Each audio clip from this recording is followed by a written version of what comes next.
আসসালামু আলাইকুম রহমতুল্লাহ। প্রিয় দর্শক, আজকে একটা ছোট্ট পয়েন্টে কথা বলবো, সেটা হলো আমাদের সালাফে সালেহিন যারা ছিলেন তাদের একটা বৈশিষ্ট্য ইবনে রাজব হাম্বলী রাহিমাহুল্লাহ তার ফদল ইলমি সালাফ আলা ইলমিল খলাফ, অর্থাৎ সালাফে সালেহিনের প্রাধান্য খালাফের উপর, সেই বইয়ে তিনি আলোচনা করেছেন। সালাফে সালেহিনের একটা বৈশিষ্ট্য ছিল ওয়াহাদু কালিমাতাহুম ওয়াকানাত উম্মাতাম ওয়াহিদা। সালাফে সালেহিনের একটা বৈশিষ্ট্য ছিল তারা এক কথা বলতেন এবং এক উম্মা ছিলেন, অর্থাৎ তারা উম্মা চেতনাকে ধারণ করতেন।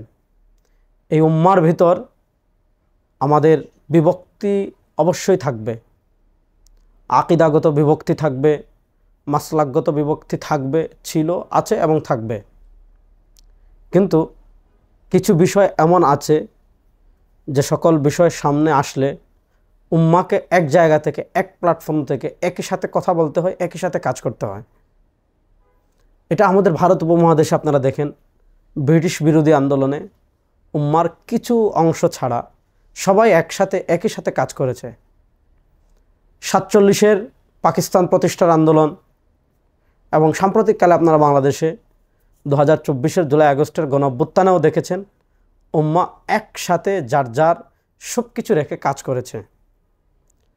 উম্মা কনসেপ্ট ধারণ করা, উম্মা কনসেপ্টকে সামনে রেখে কাজ করা, বিশেষ করে যে সকল বিষয়ে আমাদের পারস্পরিক দ্বন্দ্ব নেই, আমাদের পারস্পরিক মতভেদ নেই, এই সকল ক্ষেত্রে যদি আমরা একসাথে কাজ করতে পারি। যেমন দেখেন, আমাদের বাংলাদেশে কাঠামোগতভাবে 72-এর সংবিধানের মাধ্যমে বাঙালি জাতীয়তাবাদের নামে ভারতীয় বয়ান এবং ধর্মনিরপেক্ষতার নামে কাঠামোগত ইসলাম বিদ্বেষ চাষ করা হয়েছে।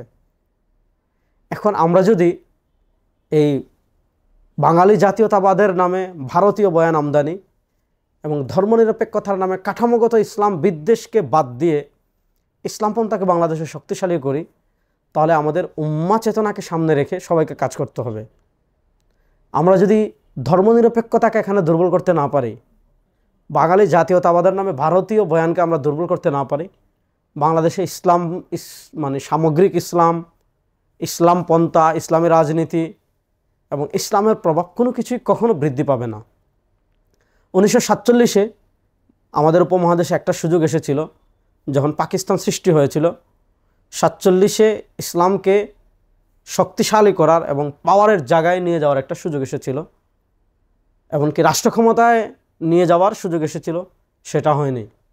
2024 সালের জুলাই আগস্টের গণবিপ্লবের পর আমরা যারা দিন বিজয়ের কথা বলি, দিন বিজয়ের স্বপ্ন দেখি, আমাদের সামনে কিন্তু নতুন আরেকটা সুযোগ এসেছে।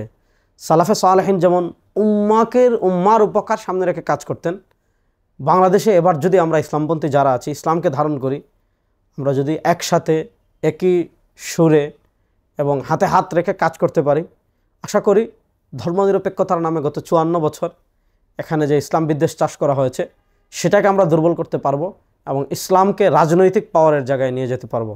আল্লাহ তাআলা উম্মার কল্যাণে আমাদের সবাইকে কাজ করার তৌফিক দান করুন।